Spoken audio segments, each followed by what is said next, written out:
Everyone, in this lecture we are going to see panel fabrication procedure. So many of time we just get our panel fabricated by a third person or anyone which is supplying fabrication only. So I will just explain the procedure, so you will get idea how the whole cover or the fabrication is done.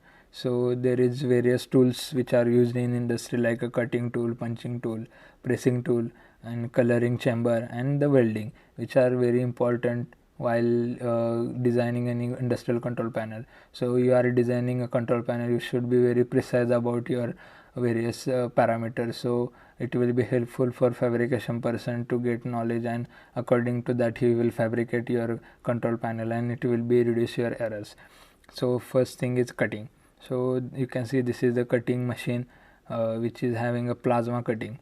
So you have to cut a 2000 by 1000 mm control panel backside or front side. So according to that you have to give them a precise values, so they will get a idea about that. So you will get a idea in CATIA. Shreyas will explain how you are going to take a size and how will you provide the data to the fabrication person.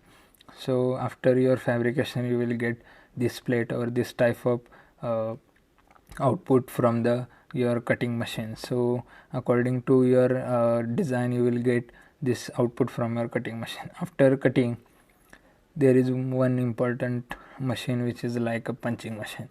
So while your fabrication is done, you have to bolt them with nut and bolt. So you will not always weld all the fabricated parts, so you have to put a racks and all these things, then you take down the racks or you have to add something. You have to be one or other racks in your control panel. So there are various punching machines which are used. So it is a CNC punching machine. You can see there are various punching outputs.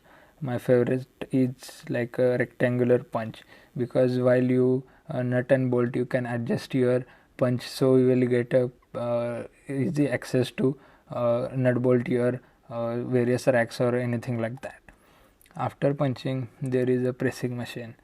So pressing machine will press your steel into form a shape. So as you can see right hand side, this is the shape is form which is required. So sometimes you have to mold your steel into particular shape to nut bolt or weld it. So punching machine is very important.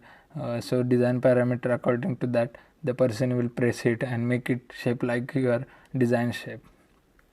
After pressing, coloring is very important, and steel 304 which is very adapted to the coloring, so you have to choose that steel. What is the standard procedure of coloring? So they will just put this all the parts separately, color it, and put it in a chamber for 20 minutes in 200 degrees Celsius. After 20 minutes all the structure of a color is attached to the steel, so it will not take apart. So and the coloring is very important for reducing the oxidation and ionization of your industrial control panel. So coloring also is a very important part. So welding is the last part of your industrial control fabrication. So you have to put all the parts together. Sometimes you have to be very tough, so it is required to weld all these parameters. So you have to weld front door, back door, side view, front view, and the top view also. You have to weld them and make it together. So welding is very important. There are various types of welding: seam welding, resistance welding. According to your steel they will weld. So you will get an idea about how all this procedure of a fabrication, so you know the how fabricated your panel. So while designing you should be very precise about your dimension, so it will be very helpful for fabrication person to get it done. So if you have any question about this fabrication procedure, you can ask me in the Q&A. Thank you very much.